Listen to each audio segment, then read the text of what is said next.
Hello and welcome to 5 and 5, REBEL&SOUL's new web series where we take industry leaders and ask them 5 questions in 5 minutes. We have the super incredibly talented Mr. Walter de Oude, who is the CEO of Singlife. Thank you for joining us today. Hi, it's great to be here.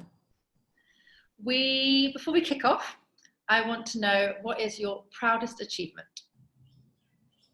Well, that's pretty easy, right? Singlife started from nothing to become something. Singlife was an idea that we decided the world needed a better kind of life insurance company. And so we just built one. And we built it very, very successfully and digitally and doing all the things that you would hope your insurance company did. We just do it digitally, easily, and better. Proudest moment, that's number one. Was it the setting it up, or seeing it be successful? Like, was there a pinnacle moment?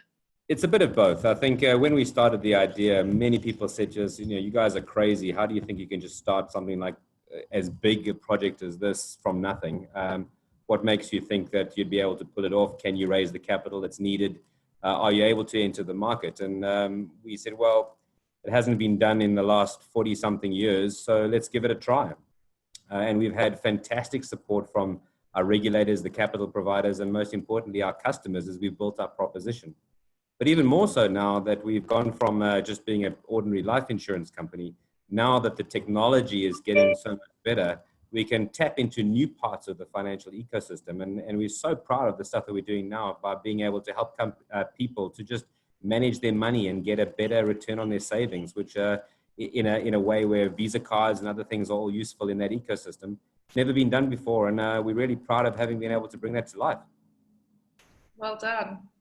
So what's been the most challenging part of connecting with customers during this crisis? In the current crisis, the main issue is that people are not connecting with anybody, right? Our business has not suffered at all because of it, because we have been digital in nature. In fact, we've just recently launched a campaign, which I'll talk about a bit later, but we've had a lot of, eyes on material and impressions, which have ultimately led to new customers coming into our ecosystem. And we went with a very, very simple message, which is to say people are not getting a good enough return on their money. We can offer a better return, and you can access your money anytime with no lock-ins and use your Visa card to pay for stuff. Very, very simple message. And, if you're getting more money, more interest or returns on your money than you were getting elsewhere, why wouldn't you give it a try? And so we've seen phenomenal success in that product at this current point in time, because it's all digital. So you say that you're a digital first company. What does digital innovation mean to you? Well, digital innovation means that you can optimize the process of everything using technology. You can argue that you can have lots of companies out there claiming to be digital, but actually once the information comes in, it takes someone in the background 3 days, 4 days, 5 days to do something with it. But if you can digitize the entire process where you can online apply for a Singlife account and in 5 minutes you're actually onboarded, ready, you can put money in it and it's done, that's digital, not just a glossy web page on the back of an ordinary process. So what do you think is the most important step that brands need to be taking to future-proof themselves?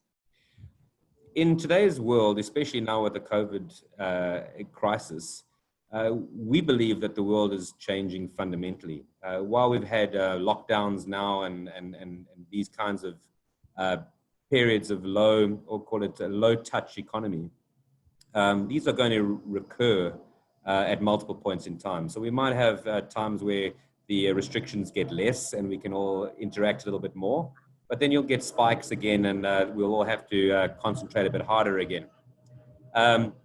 So, our view is that what brands need to do is to engage digitally, is to have a place where people can come and get what it is that they need in a digital environment, because we're going to be restricted in terms of how much we touch parts with touch the community in the ways we used to in the past. So digital first, mobile first, interaction, community, thought leadership. That's where brands need to show their true colors in this place where people are looking to the internet for advice rather than their friends and colleagues. Fantastic. Well, I mean, we're at 5 minutes. Do you have any sort of last words, or you mentioned your campaign? Is there something particular that you'd like to expand on that? Yeah, given that we're talking branding, Singlife has taken a view to say our job is to unlock the potential of money for everybody. We just launched a campaign with Henry Golding as our key advocate, just talking about the way in which we are challenging the financial services industry to give people a better return on their money. And so far, that's proving really, really well. If you haven't seen the campaign, check it out. I'm sure you'll find it easily. Great. Yeah, we'll link to it in the notes. Thank you very much for your time, Walter. That's it Great for to now. be part of the show. This has been 5 and 5.